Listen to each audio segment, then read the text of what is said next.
So the grand lesson that I heard in today's passages is we should remain faithful to God. Who would have thought that such a theme would be in the Bible? Yet so many stories in the Bible are stories of how God remains faithful to people despite their numerous failings. In remaining faithful, I think God might have the harder task. In looking directly at the passages today, we are given parts of the grand scope of history. We do not get the primary experience of what happened between the Israelites and God, but we get two reinterpretations of it.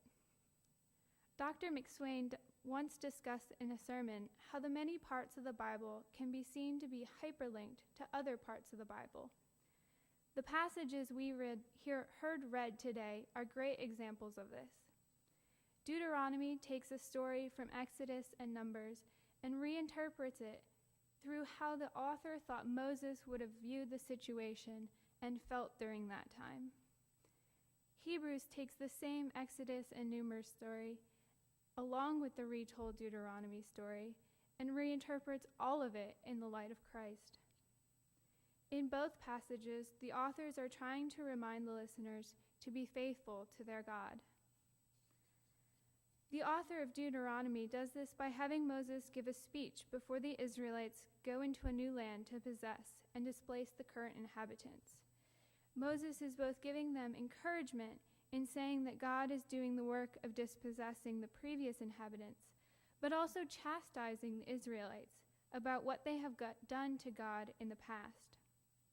God has been faithful to them, leading them to the promised land, giving them the Torah, and yet despite their disobedience and stubbornness, Moses is effectively saying, remember what y'all did the last time?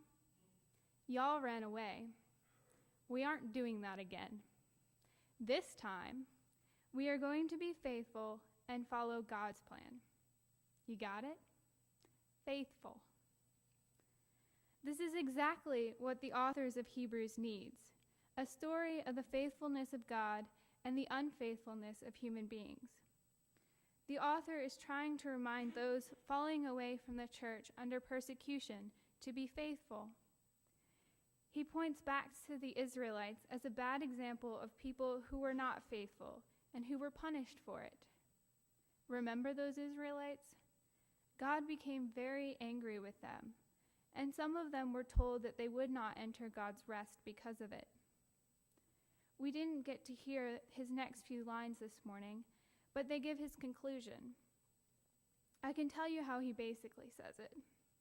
While you still have the option, while the promise of entering his rest is still open, before you are punished for the lack of your faith, be faithful and let us all reach it together. Both authors acknowledge the situation in light of the whole community. We aren't in this alone. The author of Hebrews even suggests that we help each other remain faithful. Exhort one another every day. Today is my day to exhort to you, my brothers and sisters, to remind you, to encourage you of how extremely faithful God has been to humanity, despite all of our failings. God has been faithful to us, to each and every one of us. And I'd like to ask you to think about how you are remaining faithful to God this Lent.